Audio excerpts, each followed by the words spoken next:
Good morning, and thank you for joining us. In the midst of the Syrian peace talks in Switzerland, an explosion is said to have rocked the coastal Syrian city of Latakia late Sunday night. Palestinian and Lebanese websites are reporting that Israeli planes carried out the attack on a warehouse of S-300 missiles, citing Western sources. Israel, of course, has not confirmed or denied these accusations. To hear more about it, we're joined in studio by the director of the Moshe Dayan Center for Middle Eastern Studies at Tel Aviv University, Professor Uzi Rabi. Good morning, Professor Rabi. Good morning. Thank you for joining us. Of course, Israel cannot deny, confirm. We don't hear a thing from Israel, and this is similar to other attacks that we've heard of in the last year. Yeah, and I think that it has to do with the kind of an Israeli modus operandi that has been there actually in the recent years, saying that Israel has no interest whatsoever to get to kind of an involvement in Syria or Lebanon. Israel hasn't got any horse in this race, so to speak. But when it comes to military technologies like S-300 and stuff like that, something that would, let's say, could limit the dominance, Israeli dominance when it comes to the airspace in Syria and Lebanon, this is something Israel says we cannot allow. And if at all this happened by Israel, this is something that goes in line with the prior assertions came from Israeli leaders, and I would say Israeli modus operandi. And if it is in Israel, we haven't even heard reports from within Syria. It came only from opposition sources in Lebanon, of course, the Palestinian websites. Did this even happen? Again, past experience shows and tells us that both Israel and Syria say nothing about it. So it would be very natural or typical to get it from opposition sources. I think that there is a lot of room to speculate over that and say that this is something that goes in line with Israel's interest.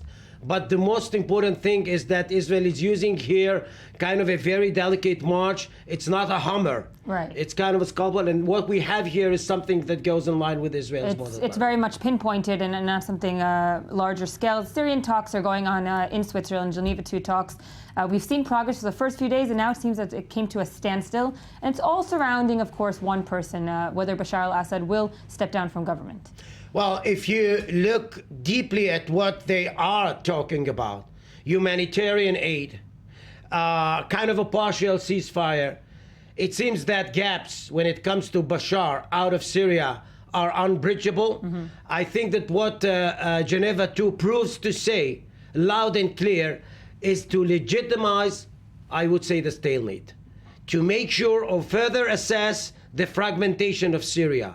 One should have a thought once looking at this, whether it is a good idea to talk about peace of Syria as if there is Syria. Since I am of the opinion that there is no Syria, I think that everybody who would like to talk about what we used to have in the Middle East as Syria should be, I would say, analyzed and dealt with in a different way. There are minorities, there is Sunni Shia stuff. I think that the different components of what we used to know Syria are dictating the rhythm, and this conference proves to be a kind of a grave mistake or even failure. So the outcome of such a conference, in your eyes, will be just continuing of the same, a stalemate, the preservation of a status quo. More of the same, legitimizing the stalemate and the fragmentation of Syria. Another thing that is legitimizing the stalemate is that the U.S. Congress is continuing to fund the rebels in Syria, sending them weapons, meaning they have taken a very clear side, what side they are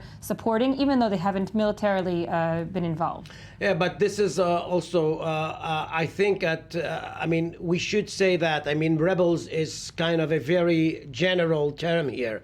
But they are arming certain groups. They are arming certain groups because this is something that goes in line with promise that the United States made a long time before. I think that they would like to have the moderate branch, so to speak, when it comes to the opposition camps with them, just in case Bashar is being removed.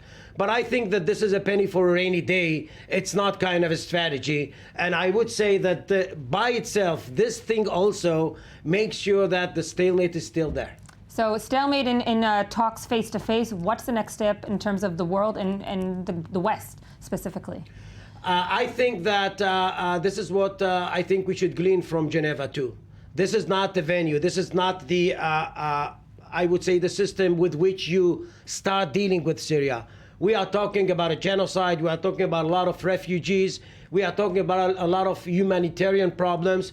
I think that what should be done is start dealing with Syria as it is. Actually, the Kurdish section, the Druze section, the Alawite section, Sunnis versus Shiites. Once you are dealing with that separately, you can come up in the end of the day with kind of a formula that won't actually reduce or solve the problem of Syria, but reduce the cycle of violence. And this is something that they should strive for. And create an understanding between these minorities that they're all in the same area. And talking about different minorities spilling over to Lebanon, of course, we've seen attacks in Lebanon in Hezbollah strongholds. Can you talk a little bit about that in terms of Israel? Israel seeing this, all kinds of attacks happening in Lebanon. We know it has to do with Syria, but we can't also get involved. I think that, again, I mean, Israel is referring to Syria and Lebanon as one slice. I don't think that those divisions that we used to have in the beginning are still there. This is, as I said before, the Fertile Crescent, or Syria and Lebanon, what we called in history Levant, is becoming kind of an arena of confrontation between Sunnis and Shiites. And basically, the attacks the sabotage acts we used to see in Beirut, in Al-Dahya quarter, I would say the main apparatus of Hezbollah, this serves to say that Sunnis are actually going for Hezbollah and vice versa. I don't think that there is any meaning or relevance to the division between Syria and Lebanon. And I'd rather within actually... the public, the Lebanese public is completely different than... Yeah, I mean, there are Sunnis in Lebanon and others who would like actually to go for Hezbollah or to get rid of Hezbollah. This is something that could be explained as kind of a revenge of what Hezbollah is doing in Syria. But basically, I would take the Syrian or the Shiite axis, Iran, Bashar, Hezbollah, versus the rebels at large, Sunnis in Lebanon, in Saida and Tripoli. And I think that we have a different ball game here. Okay, Professor Uzi Rabi of the Middle East Center at Tel Aviv University. Thank you for joining us. Thank you. Morning.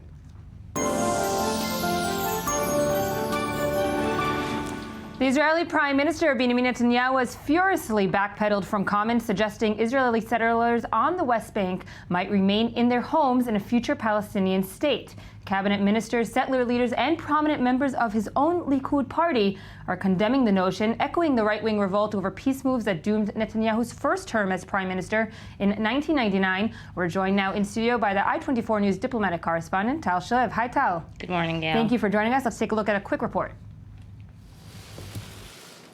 The American efforts to reach an Israeli-Palestinian framework agreement are still to yield results, but the Israeli political arena is already on fire. Once every few weeks or so, statements or ideas made by the Israeli Prime Minister cause an uproar. I've said it before, I have no intention of evacuating any settlement or uprooting any Israeli. What did Netanyahu mean? Many question marks arose in Jerusalem, Ramallah, and Washington over the weekend. Later on, the Prime Minister's office briefed that Netanyahu meant that he will insist that settlers be given the choice to remain in their homes under Palestinian rule in any future peace treaty. Unsurprisingly, Netanyahu's idea was immediately slammed by the Palestinians. No settler will be permitted to stay in a Palestinian state. The strong Palestinian rejection enabled Netanyahu's office to claim that they have, quote, exposed their true nature. But nobody predicted that the harshest reaction would come from within Netanyahu's own political base, the Israeli right.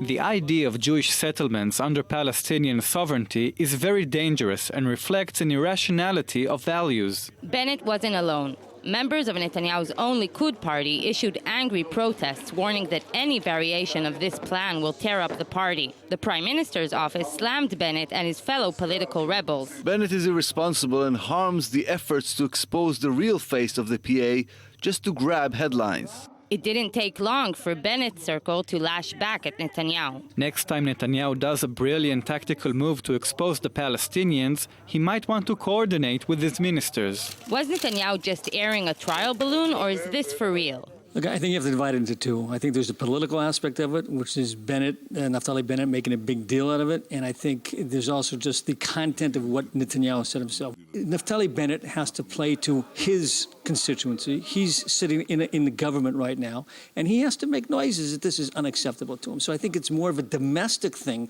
than anything that has changed as far as Netanyahu's overall worldview. Whatever the answer, one thing is clear. Before making any move with the Palestinians, Netanyahu will have to win a hard battle at home. So, Tal, is Netanyahu just playing some kind of political game, or is there actually a policy in back of this statement? Well, I think it's a bit of both. Netanyahu is playing games. Netanyahu is, and the Palestinians too. Both Israel and the Palestinians are at this kind of period of time while Kerry is trying to have this framework agreement initiated in the upcoming weeks. Both Netanyahu and Abbas are trying to set their limits. It's red lines, it's trial balloons, it's spins, it's a lot of things. But something interesting about this, the latest statement about the settlers, I don't know if you remember, just a few weeks ago we had a similar rift regarding the Jordan Valley, and then now we have the same rift regarding the settlers.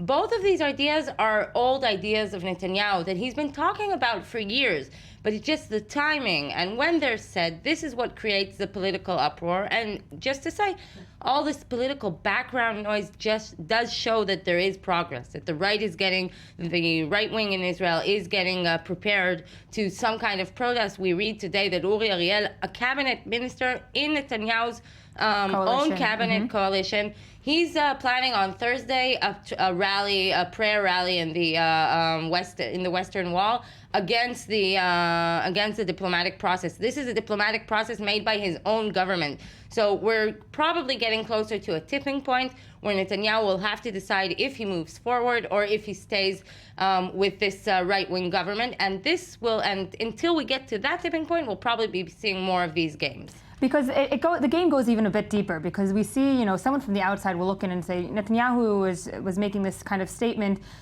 whereas he acknowledged the Palestinian state, which for the left seems like it's a good progress, but for the right, Naftali Bennett and people from the Jewish Home Party, the Bayit Yehudi Party, are coming up and using it as a political almost weapon. Well, Netanyahu's statements has two sides, and this is what created what created the confusion, and this is actually what created the story. He does talk about moving forward to an agreement, but he's saying, I won't evacuate settlements, meaning that he does not want this agreement. He's okay with having a framework agreement by the Americans by the end of the month. Some kind of general outline. It's not even clear how binding it will be to Netanyahu and Abbas themselves. Maybe it'll just be like an American declaration, paper of principles. We don't know yet. This is all being negotiated right now. And so on the one hand, he wants to go forward with an agreement, but on the other hand, Netanyahu does not want to evacuate settlements, and it does not feel that he's ready to pay the political price, that he wants to say goodbye to Bennett. And then we also have the problems inside his own party. But yesterday I spoke to a very senior Israeli official, and I asked him, so is this framework agreement, will he be able to pass it on in his own party, in the Likud? And he says yes. It'll be so unbinding. It'll be so general. It'll only be some kind of framework to continue talking for another year. And this is what Netanyahu is explaining to his own ministers. He's trying to downplay the framework agreement. Although those same ministers are the ones that are coming out to the media and speaking against Netanyahu's statement. Who is victorious from this at the end? As you say, no one is going to be evicted right away. Bennett is not going to leave the coalition, and Palestinians are not going to be evicted from their land, and settlers are not being evicted from their land anytime soon. But there is a victorious person, and in my eyes, it seems that Bennett has the upper hand right now. I kind of tend to agree with you. Bennett has been playing his cards very well, I have to say. He's very loyal to his electoral base. He's doing all the right moves from his electoral base. Bennett is very young. He's a young leader. It's his first term in office, and it's very important for him to show his political base that he's leading them, and he's doing that. And he's also showing leadership. He has guts. He's not afraid to talk against Netanyahu. What we don't see inside the Likud, we don't see people inside the Likud who have the guts to talk on the record against Netanyahu. And I think in this way, he's gaining points, definitely political points in his electoral base. And he's also making himself a good image. He's building his publicly image. in Israel, at least. We're hearing reports that Netanyahu is going to reprimand Bennett for coming out. But Netanyahu himself is also going to have to one day present a sort of logic to the Israeli public and also to his American counterparts. When will that day come, and is it anytime soon? Well, I think it's going to be opposite. The American counterparts will explain the logic to Netanyahu, and Netanyahu will have to explain the logic to his Likud party.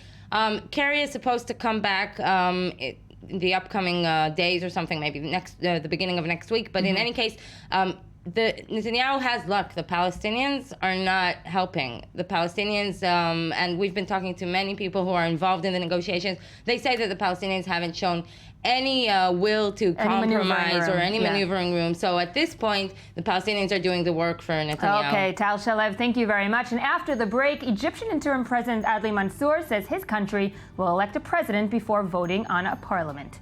But first, more of this morning's headlines.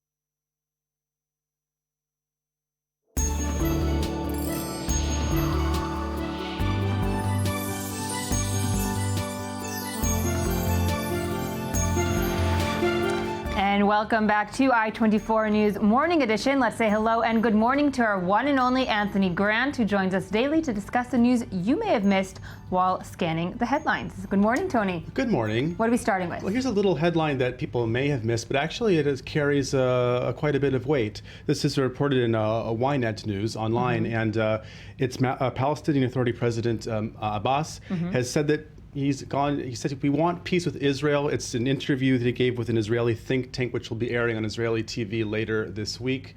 And he seems to be speaking, if not in dulcet tones, that he's saying we want peace. It's a great opportunity now, could be now or never, adding that 2 states, East Jerusalem as capital, IDF free borders, and refugee return are the conditions. Once you get into the details, you realize that peace is not the first thing that comes to mind. Right, those are the preconditions. But if you, it's worth looking at that development because it's not all fire and brimstone. So it's something to look at in the days ahead. We'll see, especially if Kerry's coming to the region. Oh yeah, soon. we'll definitely see. What's next? Polish newspaper, which I will dare to pronounce, the Gazeta Wyborcza, which reports on, and there's the Polish headline for you, translation on the anniversary of the liberation of Auschwitz. Of course, the Knesset delegation came to Poland. Right. So this was actually, I think now the Israeli delegation of Knesset members is trying to leave Poland. Yes, so 60 members of Knesset, the largest ever delegation, goes to Auschwitz along with European and U.S. Counterparts, and now they're stuck on the runway. Bad weather, something like that. We don't know. But too many bad jokes you can make about that. This is true, but interesting that now there was this one member of the Knesset, Moshe Feiglin, who refused or declined to go to Auschwitz because he thought that it would send actually the wrong message. Which is what? That it's historically, if Jews don't go back to Spain because of the Spanish Inquisition, that why should they go back to Poland because it's still quite raw. Wow. That is a lone wolf. He's a lone wolf decliner there. But interesting, he was talking to Arutz Sheva, the Israeli news source, about his reasons for not going, and extreme but understandable to some. Okay, well, Moshe Feiglin, you're not stuck in the snow in Poland. He's not stuck in the no. Anyway, going on to the to ABC and many news sources in the United States reporting on the latest NSA revelation. Now, apparently, the app, the game Angry Birds, is able to be spied upon by the NSA, so that even when you're playing that crazy game, that could be sending signals to the National Security Agency about who knows what. So what do they want to know? Like who can actually, move up forward in the game, and who's like the worst Angry Bird player? What's the intelligence here? I think I don't know the specifics of it, but I think it's not so much how well you're doing in the game, but but sort of information that the game is able to latch onto based on your what data is coming out of the Wi-Fi signal that's like a tracking mechanism basically for your phone. And I think the Angry Birds, it can kind of tether some of that information, which the NSA Next can up, tap they're into. going to start spying on our Candy Crush games, and that will be just horrible. Maybe they already are. Maybe they already are. I don't know. Yeah. But yet more... Did you eat that pineapple, yes or no? And chocolate mousse. Yeah, exactly. What else do you have? Another somber note from the United States. USA Today ran a story. 20 young people a day in America are hospitalized for gun injuries. Wow. This means almost one child or teen an hour is injured by a firearm seriously enough to require hospitalization. And the gist of the article is saying that, people talk about gun-related fatalities, which of course is awful and grabs headlines, but also the fact that 20 kids a day are going to the hospital because of guns says that there's a national public health crisis that compounding the already extant crisis of gun violence. And this is interesting because it seems that the gun debate in America is, always on the radar, but it never really gets headlines until a tragedy happens, something awful happens. You can go back and forth. It's the gun lobby, versus the basic public health concerns as Americans. Which one, wins out? And it's very much something that's still in play. Well, I mean, until the next tragedy, unfortunately, I don't think we'll hear much about it. What's the next? Probably not. The Times of London. An interesting headline here, which actually seemed to be pulled after a few hours. Spurned First Lady of France wants to hit Hollande, French president, where it hurts. Oh, what a headline. And they're not talking about, they're talking about the pocketbook. Now, yes. Now, of course, the French president has officially separated from his official girlfriend, First Lady Valérie Trierweiler, and apparently, according to this article, she might be seeking compensation for the quote-unquote humiliation and loss of earnings that she suffered because of him. Now, when I checked to look at the details of this story a few hours after, it had been taken down, and there was another article on a similar theme, so I don't know what exactly she might be looking for. Who's angry at who now, right now? Talk about Angry Birds. Yeah. Angry Birds, yeah. Angry. Spying on those Angry Birds. I heard now she's on a mission trip, a charity trip to India. Which was planned anyway, so she went ahead with that. So no yoga retreat to calm down. No, but when she gets back to France, I'm sure there's going to be plenty of details to work out. All right, well, we'll be on it. You'll be on it. Yes. What's One left? more in France. Libération, a major French left-leaning newspaper, talks about there was a sort of day of rage protest in Paris on Sunday, 250 arrests, and unfortunately, it started out to be against François Hollande, but there were anti-Semitic elements that were on vocal display during this march through Paris, which drew about 17,000 people. Wow! So it started a completely bashing economic policy, political thing, and it turned. Dieudonné, the controversial French anti-Semitic, we can say, comedian. There were some of his acolytes in that crowd doing that canal hand gesture, sort of the reverse Nazi salute. 250 is a lot of arrests, and there were several policemen that were injured in scuffles. So France is still having these issues. Still debating these issues, and it seems that Dieudonné, even though everyone has come out against him in terms of the French leadership, he's very popular within the public. With some, yeah, unfortunately. All right, Anthony Grant, you'll be back for the web review. Thank you.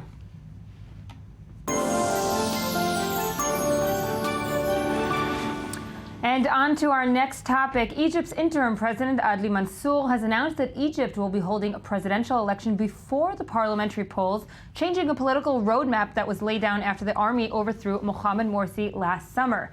To hear more about it, we are joined in studio by the former deputy head of mission at the Israeli embassy in Egypt, Ruth Wasserman. Thank you for joining us. Welcome. Let's first take a look at the following report from Egypt. Coffins carried out of a Cairo morgue are a grim sight concluding a bloody weekend in Egypt. Violent clashes took place during the third anniversary of the 2011 revolution. Recent demonstrations claimed the lives of 50 people. The Egyptian government tries hard to restore a sense of direction. On Sunday, the interim Egyptian president Adly Mansour announced a change of plans in the nation's road to stability. I have taken my decision to amend the roadmap by which we will hold presidential elections first, followed by parliamentary elections. The upcoming Egyptian elections in April are rapidly taking shape as Abdel Fattah el-Sisi is reportedly planning his presidential run after being promoted on Monday to Field Marshal, the highest rank in the Egyptian army. El-Sisi is a favorable candidate, as he already poised as the only true authority figure in the country. We will not agree or approve or allow Egypt to enter a dark tunnel of conflict or internal fighting or civil war or sectarian strife or the collapse of the state's institutions. I hope that we will all protect Egypt. A deadly car bomb attack at the Cairo police headquarters on Friday reminded us that protection is still nowhere to be found. The next day, tens of thousands gathered again in Cairo's Tahrir Square, the symbol of Egypt's revolutionary phase, which continues to fascinate the world. On Saturday, director Jihan Nujim won the American Directors Guild Outstanding Achievement Award for her documentary, The Square.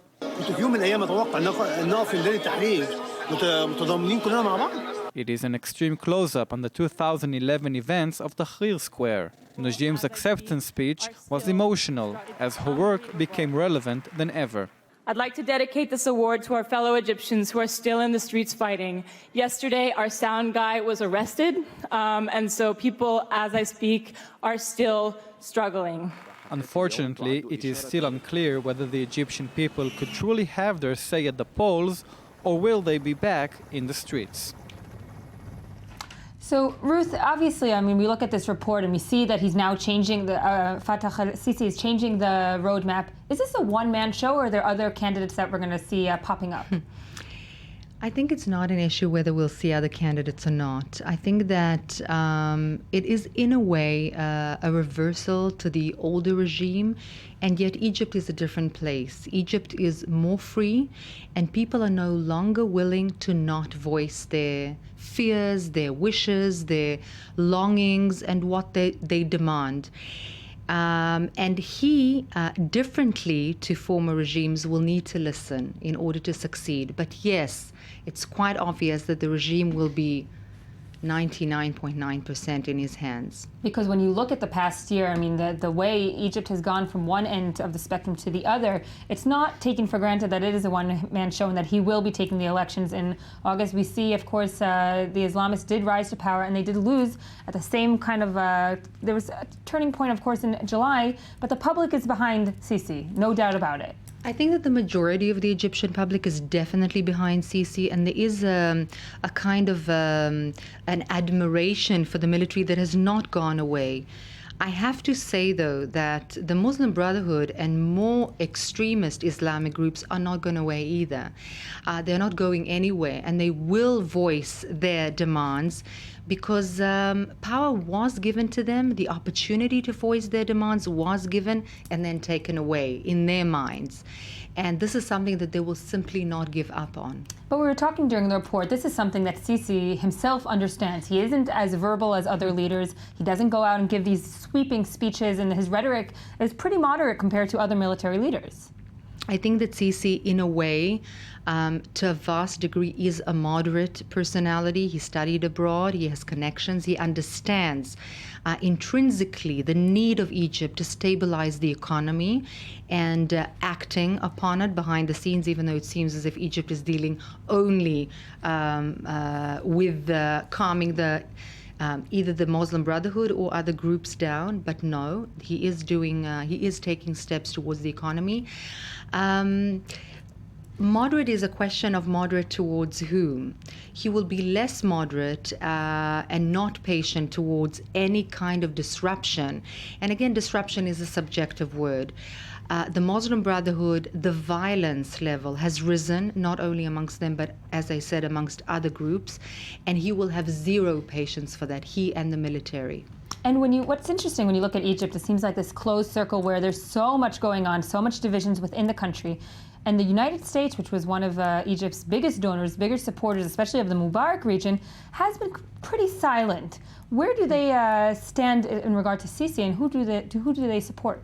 And are they supporting? I think that the United States is now taking a sort of a more cautious approach, having made one or two errors in rhetoric prior to Sisi's coming to power and after. The United States has not taken away their support, and Egypt needs their support, even though it's taken support from the UAE and other countries in the region. And I believe that the partnership will continue and will be very strong. At the moment, I do believe the United States is holding back, taking a back seat, not proposing too much human rights and allowing for democratization. And on the other hand, there are comments from the US saying that more openness is needed. Quiet comments, backseat comments. They're looking for stability rather than a change of regime. And I believe they're learning from former mistakes, as I said, because they were very, very hurtful. And in a sentence, what we see now in Egypt, is it a power struggle or is this a real ideological struggle? It's a very ideological struggle, without a doubt, and will continue. Okay, Ruth Wasserman-Lande, thank you for being with us this morning. And Anthony, you see here in Cairo tons of headlines coming out, and today there's going to be a day of rage. I actually wanted to speak with Ruth about this as well. A day of rage 3 years after the revolution. I'm sure you're going to see many headlines coming out of Egypt today, tomorrow, and so forth. Yeah, local and international on that, of course, so I'll be following that. And did you hear about, of course, the Day of Rage is something that is being planned, or is it going to be kind of the spontaneous outburst in Tahrir Square? It's always planned. It's always planned. Always planned. There are always people behind it. And yes, of course, there will be some spontaneity to who is going to join. But it will be something to take into account. As I said, it's not going to go away very soon. I wish Sisi and the military luck, because Egypt is not an easy country to stabilize economically and politically, particularly now. And if the death toll goes up the way it did in the weekend, we saw around 50 people killed over the weekend. Day of Rage and such events or incidents such as this, will the death toll rise until the elections in April? As I said, the Sisi-led government and the military have zero patience for what they refer to as terrorism, destabilization, if you wish, almost ironically, but zero tolerance. In other words, if needs to be, there will be a death toll, I believe. And Morsi, his standing after April, persona non grata, or part of any kind of coalition? Vis-a-vis the regime, I don't believe he will be willing. Otherwise, he will be a persona non grata on the other camp, in his own camp.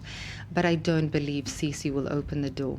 No open that. Thank you, Ruth Wasserman-Lande. And after the break, must Israel be recognized as a Jewish state? The former chairman of the Jewish Agency for Israel and the Speaker of the Knesset, Avram Burg, will be here.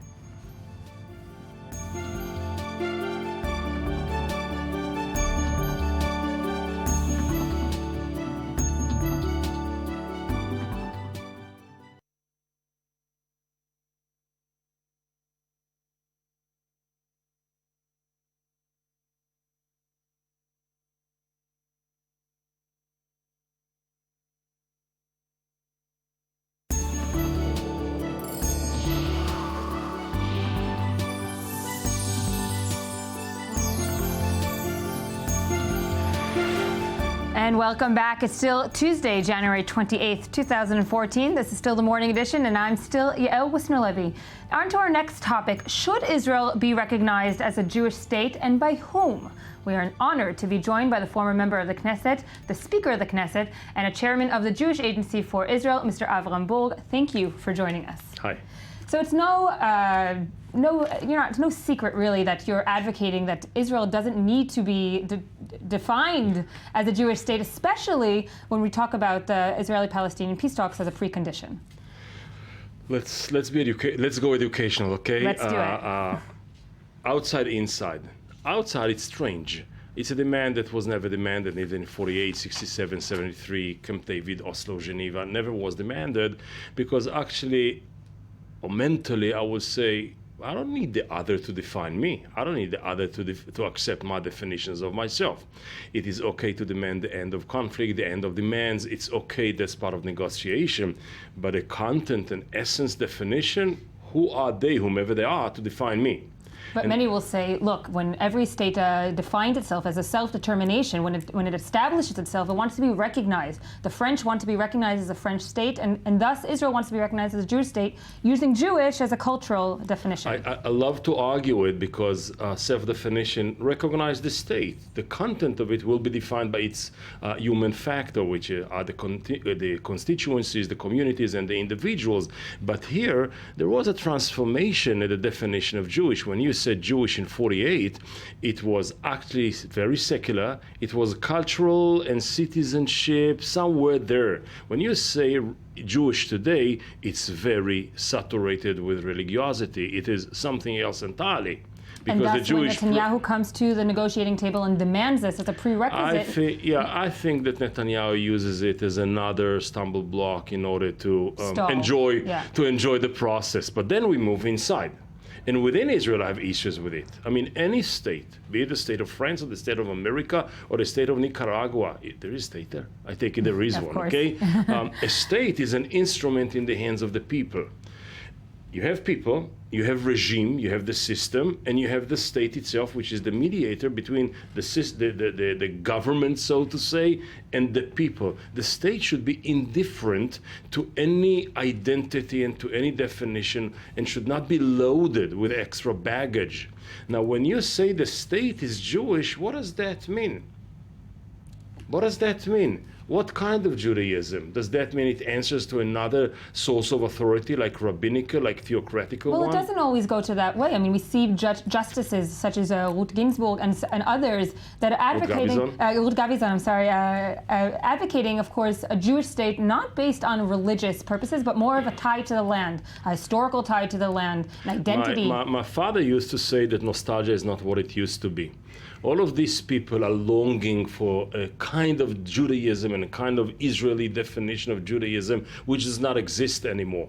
When you look today at the structures of the state and you look today at the mechanisms of state and church relations and others, you understand that the erosion the democratic notion is a very severe one. Still, even if it was not eroded, I will say the state is the state. You can say it's the national home of the Jews. You can say it's a place in which the Jewish people, individually and collectively, decided to reestablish its sovereignty.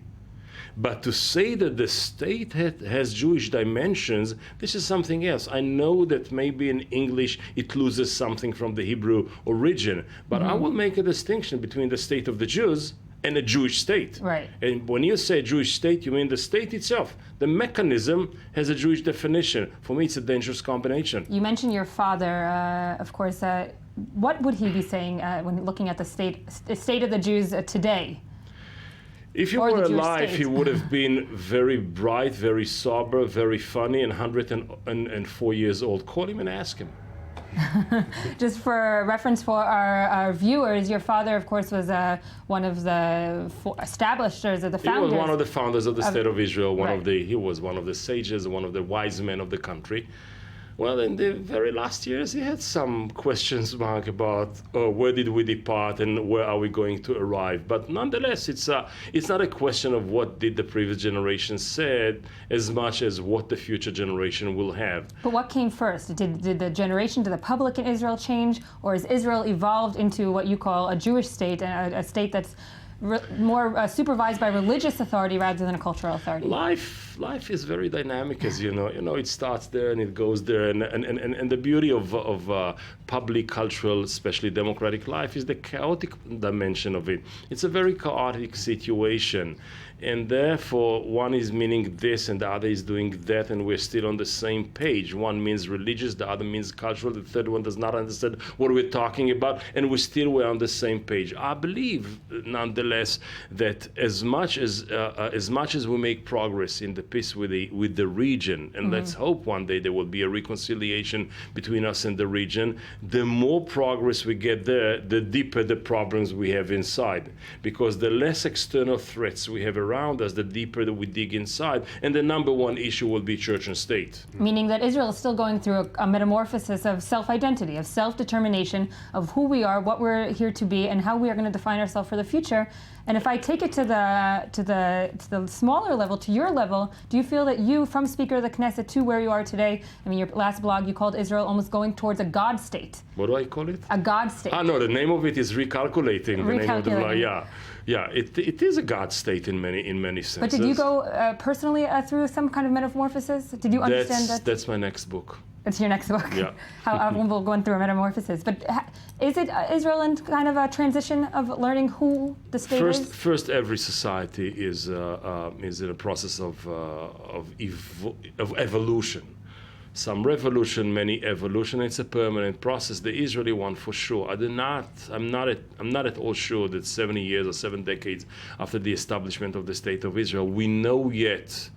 Did we overcome the 2,000 years of exilic mentality? It takes longer, and every decade and every year and every eventuality is a new one. Yes, we're in the process of it, and we are yet still a shtetl mentality place. I mean, as much as this place wanted to cure the pathological relations between the collective of Jews and the collective of non-Jews, this cure or this healing happened in the West. Many of the Western Jewish communities are living as equal, emancipated, and fully accepted in the West. But in Israel, we kept the shtetl boundaries around us, and we're not yet over it. And is the shtetl boundaries kind of a ticking bomb, or is it something that we can control? We, meaning so the dramatic. Secular. Well, we're living in the Middle East, and many things are ticking. Geopolitically, you look around, and if we do become a theocracy, as you have mentioned that we are on that path, we're not going to be that different from countries surrounding us. Yeah, but I'm a bit reluctant from this heavily saturated bombs, weapons conversation of this, because it's an issue. Okay, it's an issue, but it's not a violent discussion between us, so to say, or should be between us Israelis, as difficult as it is. It's a kind of, let's elaborate, let's discuss it, let's open it. Israel never seriously opened the issues of what is our identity, what is the structure because of the place. Because of the political baggage it holds.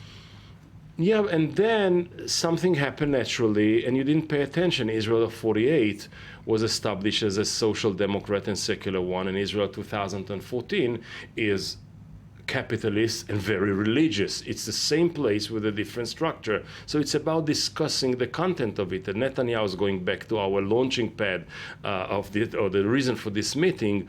Netanyahu is calling for the others to recognize Israel as a Jewish state.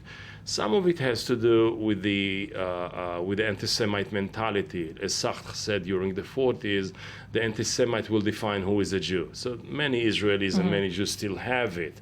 Yet he's part of the neo-Jewish conversation, which takes over this place, and does not really understand the difference between Jewishness as a culture and Jewishness as religion, and does not really take the distinction between the two. That's right, and this is where the problem is. How unpopular is your opinion today? And we the saw most. Is it really the most? Because we go, we sent an Israeli delegation to Davos, and even then on the plane, we heard reports that President Peres was differing completely from Netanyahu's Oh, you ask about the political process, not about church and state issues. Well, Peres kind of also commented that he doesn't need anyone to define us. Similar to what you're saying. I believe that if you go to the cliche level, everybody is a patriot and everybody's shouting and, oh, Avram Burg, don't you dare to open your mouth and don't you open to wash the dirty laundry outside, and therefore we don't do any laundry, and sometimes it stinks. But when you dig inside, you go to classrooms, and I do, and you go to students' clubs, and I do, and you go to the military educational seminars, etc., and you open it up, and you give details, and you argue, and you listen, all of a sudden people say, wow, yeah, we should think about it. And people are thinking. That's the beauty of it. I just look at, you mentioned earlier a post of my blog. I have a new blog in Haaretz. It amazes me how many people react. I thought that nobody reads the Haaretz. From those who read the Haaretz, nobody reads me. And from those who read me, nobody agrees with me. And all of a sudden, it's an open, people are thirsty. It's a beautiful market of opinions. And you talk about speaking in different areas. Israel's education ministry is not going to be very happy with this line of thought that you're bringing. Not sure. Okay. I like very much the current minister of education. Shai Piron. Yeah, beside the fact that he looks to me as a very kind and gentle person, he's good. I mean, he's coming from a rabbinical background, and he's dealing with a huge behemoth of the educational system of Israel in a quite open way. Is much less dogmatic than you could have expected from somebody coming from his background, and I love some of the stuff he's doing. Although, you know, the recent week controversy of a school in the north of Israel, in Kiryat Tivon, of a teacher that mentioned maybe opinions that you may agree with about ethical give the dilemmas minister and so a chance, but he said, "I'm waiting for the process to the process to express itself." And I think it's right for the minister not to jump at the head of the pack and bark the loudest. Okay, I think it's a very responsible approach from his point of view. Nonetheless, I think that one of the problems of political education in Israel is that the secular schools are the only castrated schools in Israel, because the ultra-Orthodox educating for the ultra-Orthodox ideology and philosophy, which is very political. The ultra-settlers are doing the same for the great land of Israel, pro-settlements, pro-this and pro-that. The only schools in which you're not allowed to open your mouth are the secular one, which for me is a bit of a problem. And I'm going to ask you to speculate now. I know you probably don't want to, but I'm going to ask you anyway. You look at Netanyahu's demand. Is it only a stalling tactic, or is it actually a demand that will be on the table, and without any kind of recognition of Israel as a Jewish state, we aren't going to be moving forward? I'll give Netanyahu, whom I never voted for, and it looks like as if I will never will. I will never will? I won't. I won't. Okay, thank you. I'll give him a credit. He's a well-read person. He's not somebody which is just buzzwords and bottom lines, etc. He's coming from a background, and he has a philosophy. And what he expresses here is his philosophy. I have a feeling that the loudest his demands are, it means it is so deep the difficulty is that he is going to have. He is departing. Where from, I know. Where to, I don't yet know. He departs from here's what the Germans used to call the Kinderstube, which is the Gestalt, the patron of childhood, the patron of adulthood, and he moves somewhere. And who's going to take up that vacuum of power? There will be no vacuum. But who will be leading the country? Netanyahu is here to stay for a while. What will be the political structure within the Likud, outside of the Likud? What will be the coalition? These are tactics. He is here to stay for a while, and he will move somewhere. If you call me again when he moves, I'll tell you where did he go, but I don't yet know. And the Israeli left, with a new leader of opposition, of course, Bougie Herzog, also a veteran of the political establishment, of course, his family as well. Any chance that he will be a strong voice against the tactics of the Likud? Herzog have maybe the first one in years, has a different kind of charisma and a different kind of leadership. It's not a leadership of, I know, follow me and don't ask stupid questions. He has the kind of leadership. Which the public looks for many times. As if. Okay. I'm not sure. We're too cynical and too anarchistic society in order to really listen to a strong person. And Mr. Herzog has the ability to have a containing leadership, a one which says, listen, I have my opinion, you have yours, they have theirs. Let's sit together and combine and create something together. And this containing leadership is something very needed for a fragmented society like the Israeli one. So if Mr. Herzog will know, A, to contain so many contradictions around him, and B, to offer an alternative philosophy, an alternative approach to the entire book, which is church and state, cultural, economy, and the military and political process, he has a chance to be one of the most important leaders in the future history of Israel. And quickly, you are writing in Haaretz, you are speaking to students. Any chance that you're going to go and influence via politics again? Who will vote for me? Well, your readers in Haaretz. Okay, two we have. I'm not there anymore. You're not there anymore. No. Mr. Avramberg, thank you for joining us. And coming up next after the break, all the new series that are based on movies you cannot miss. But first, we're going to hear some more of this morning's headlines.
Good morning, and thank you for staying with us. We're joined now by the Economy Magazine correspondent, Daniel Roth. Good morning, Daniel. How's it going? Thanks for being here. What do you have for us this morning?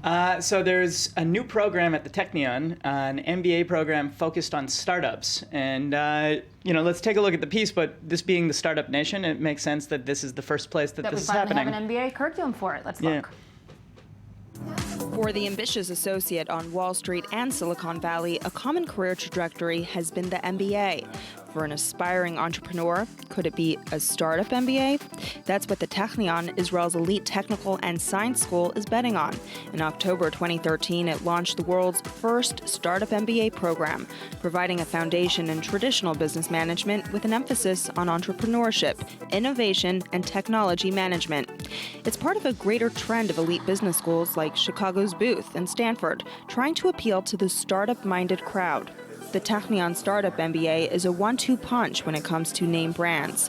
The Technion, the winner of 3 Nobel Prizes in the past 7 years, as well as Israel's startup nation. Tel Aviv has more than 4,000 active tech startups and numerous R&D centers for tech giants like Google, Intel, as well as Apple. The program is still literally under construction, but it's managed to attract students from across the globe: China, Venezuela, and Mexico. I think here the cultural value that you can get from some place so different than Mexico, it's a big advantage. And also the startup scene that is going on in here, it's a lot bigger than anywhere else in the world, even in Silicon Valley. Miriam Erez is the vice dean and one of the founders of the program. She says its appeal runs much deeper. It's the values which are unique to Israel, which help students become true innovators. Some cultures do not tolerate ambiguity. Everything needs to be clearly defined with rules and procedures and methodologies and standards and signatures of the boss of the boss of the boss. In Israel, it's not the case. Israelis are very tolerant of ambiguous situations. That lack of top-down thinking, she says, allows students to explore. The program says students are given access to high-tech multinational firms operating here in Tel Aviv, as well as practical experience doing internships with Israeli startups. If anything, though, the decision to get a startup MBA could just be a classic business decision. The $35,000 annual tuition is a lot less than the traditional $200,000 price tag. Plus, the degree is earned in 1 year instead of 2. So, Daniel, the cynics among us will say, look at this program and say, okay, great, just another kind of a money-making scheme by the universities that need the money, obviously. Yeah, well, look, there is something unique about it, though. It is true that the universities are kind of like catching on to what's happening out there and trying to make a place to make more money. People who might not go to a classic MBA program might go to this. But there is something happening here, and there is a difference between a startup and an executive MBA. Most of the time, executive MBAs and the classic MBA programs are geared at creating management skills for people to run multinational, tens or hundreds of thousands of people corporations. Right. More finance-based rather than entrepreneurship. Right, and this is kind of this maybe is more guerrilla in its nature, that it's focused on giving you the skills to persevere against all odds, to persevere when there's just a small amount of people working with you, and you have to do everything from the books to the creative work. It becomes incredibly challenging, and so a program like this is sorely needed, definitely. But when you do look at the Israeli startup scene, which is of course extraordinary when comparing it to the world, many of the startup celebrities, let's put it that way, have started either in their military service in very unique and elite units, and some, just had this crazy idea and went from it. Can you teach people to be a startup entrepreneur? Is it something that can be taught? No, and I think that you're right. It mostly depends on having a good idea and kind of being a person with will to push it forward. But actually, a lot of what these programs are about are meeting people. You're paying money to be in an environment and let things bubble and let relationships bubble. That's the primary reason you're there. And how popular do we know this? Technion, of course, is Israel's MIT, if you will. Very, very prestigious school. How popular is this startup program, and does it have a trajectory that's going forward? It's growing. It's as you saw, it's still small and it's in its first year. It's just a few months old, but it is growing, and I think that we're going to see these kinds of programs pop up everywhere. Okay, Daniel Roth, of course, don't forget to watch The Economy magazine today at 7:10 Israel time here on I-24 News. We're now joined by Channel 10's culture editor, Chen Lieberman. Good morning, Chen. Good morning, Yael. Thank you for joining us on this stormy morning. Yeah, stormy morning for us. But you come bearing good news, so it's going to make us a little bit cheerier. Fun news. The Grammys happened. That was fun. Yeah, it was. It was like the British invasion all over again. You had the Beatles there, and then you had it was just not American. The Commonwealth. You had New Zealand, Lorde exactly. was there. Canada, Macklemore. Exactly. Lorde, the 17-year-old singer, won the Best Song of the Year. But really, the Beatles were the hit of the night. Although I have to say, that's not the reunion that everybody was talking about. It was Paul McCartney, Ringo Starr playing together on the same stage. But next week, you'll have a bigger reunion where they're going to do a whole night of Beatles songs with the Eurythmics. So let's wait for that, because last night it was just Queenie Eye. It's a new song. Nobody really knows it. Exactly. Although the funniest moment was seeing Yoko Ono in the audience dancing,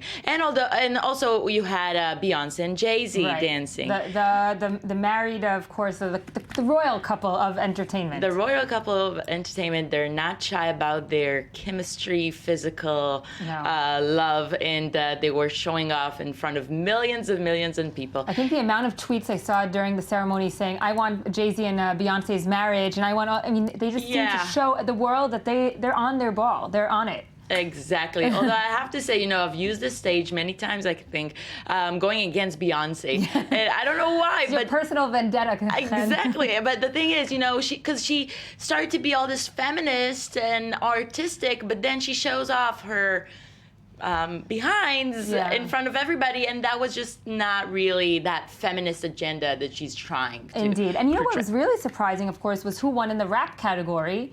Macklemore, the white Macklemore, and it's important to say because he was competing against the rap greats. I mean, we had Kendrick Lamar and Jay-Z and Kanye West, people that are, establishments in the industry. Right, but you just can't deny his success in recent years. So, I think he deserved it. And also, my favorite moment was, of course, the wedding, the big wedding of homosexual couples when Madonna was singing. She wasn't singing that well, but again, she was singing. And, in California, it's legal, but they were trying to show the rest of America where it's illegal to get married. How it's done. Exactly. Queen Latifah is looking over the ceremony. And what does it say also about the Grammys that we see people like Macklemore, whose lyrics are very socially, concerned, social justice and so forth, and Lorde's lyrics, which is very, very similar in that sense. It says good things, because if you look back years ago, you had Britney Spears winning all the prizes, and she wasn't coming with any social agenda.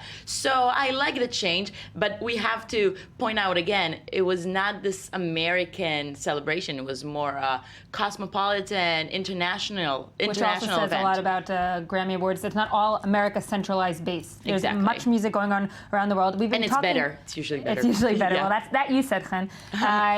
But staying in America, let's talk about Jay Leno. He's leaving, he's giving his seat to Jimmy Fallon. But if you recall, a few years ago, 2009, it's deja vu all over again, because we already said bye to him. We already, And he became like the bad guy, the villain comedian, because back in 2009, he was supposed to do the same transition and give his seat to Conan O'Brien. But then after he gave Conan O'Brien the show, then it took only a month for him to come back with another show, and then NBC gave him Conan O'Brien's show because they were saying Conan wasn't bringing good ratings. Mm-hmm. But you don't do that, and everybody was Everyone blaming. was mad at Jay Leno. Everybody was mad at Jay Leno. Now in his goodbye interview in 60 Minutes, he's trying to say it wasn't my fault. It was NBC. They told me to do it. They told me to leave. They told me to come back. He's just a soldier. He doesn't have any say in that matter. And now he's still being a good soldier and trying to endorse Jimmy Fallon.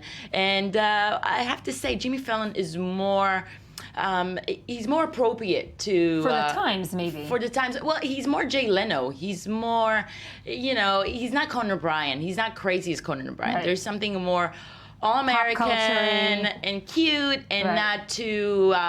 He collaborates with Justin Timberlake. Exactly. He's cute. He's not pushy, he's not angry, he's just a cute comedian doing cute stuff, just like Jay Leno. He doesn't irk anyone at home. No. As a fellow Gingy, though, I have to say that a fellow redhead, I have to defend Conan O'Brien for a moment. We were just defending only Conan O'Brien. He's edgy and he's important, and some of his bits really did deserve the primetime late night. That's what we were saying, that Jimmy Fallon is not edgy. Right. And that's why he's more appropriate to come after Jay Leno. And another redhead, of course, making waves in America is Louis C.K., doing kind of like what Conan O'Brien, getting under the skin of America. Yes. But what's interesting of Jay Leno on 60 Minutes was his message to the world and to people vying to be in this industry, which is, you're all going to get, I'm quoting, you're all going to get screwed anyway in this business. If more people like Jay Leno is around, I think. Yeah. Really, I mean. He's the one screwing everyone over. Yeah, and I think that's why he's talking, he's not trying to go against that. He's just accepting that as a fact and saying that's the way showbiz works. But isn't it?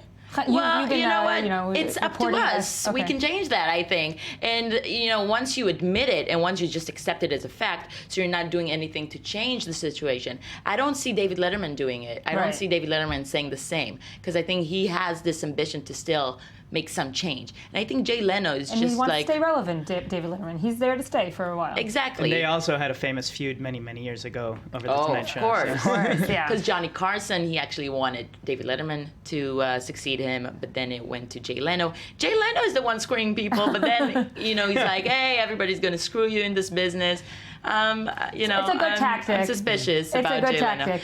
We've been promising all morning to our viewers that we're going to talk about, of course, the shift from TV to movies, but now we're seeing the opposite, movies to TV, which is very rare shift. Right, but movies, films are not being the most successful business industry in recent years. But if you still have... TV is. Not the commercial TV that we're used to with commercials between breaks, but more, shows like cable shows that you watch on Netflix, shows that you get on demand. So if you have a good movie, a good film, and you want to keep milking that cow, why not bringing it back to TV? So we have few movies. We have Scream, that was a big franchise, but the last movie was not that successful. Flop, yeah. It was a different generation as well. When the first Scream came out, it was a hit. I remember it. Wow, in the 90s. I remember that. Yeah. We went to the theater a few times to see it again and again. Exactly. But as you say, it was an event. It was an event. It was an event. But so it didn't work out. The last film it was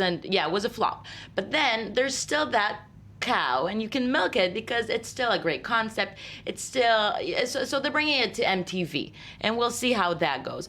Another film that I'm very excited about is Fargo. Oh, the Coen Brothers classic.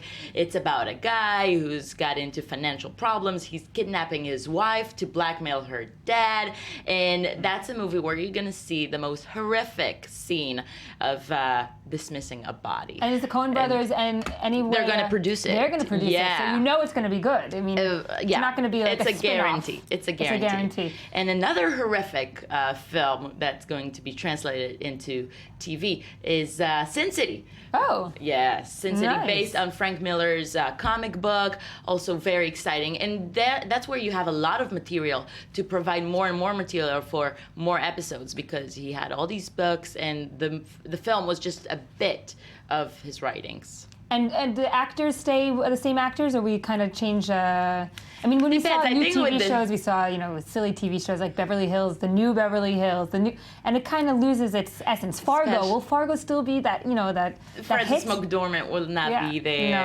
No. William H. Macy will not be there.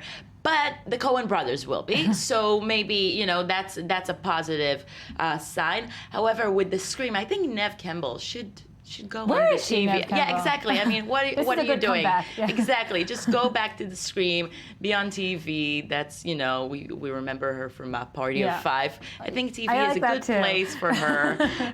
And what else? Sin City, no, it's not going to have Mickey Rourke and all the big stars that started out there as unknown actors, and now they're big stars. They're not going to go back to We'll see. TV. I mean, And not as- in that point of their career. Another singer, I'm going to take you back to our first item about the Grammys, about a white rapper winning the award. Now Right. we have the opposite happening. Azealia Banks says she doesn't want to be, managed by white executives, and I'm quoting her, of course, as well. Yeah, and she's a sign of this generation because Adly Banks, she grew up in the internet. You know, she had a fan base all over YouTube and in her Twitter account before she had a label. And then she got a label, and now she's tweeting to all her fans, "Get me out of Universal." That's her label, because I don't want to get orders from white executives telling me how to do my black girl craft. Like, they're not the ones supposed to tell me. And she's right. She's right. She's 22, And it's just a but sign she's of the right. times that she can say it. She can finally come out and say it. I really appreciate her courage. However, Miley Cyrus said something similar but awful. She said that Jewish executives should not tell her what to do. Horrible. Chen Lieberman, Daniel Roth, thank you. And we'll be here tomorrow, of course. That's all for now.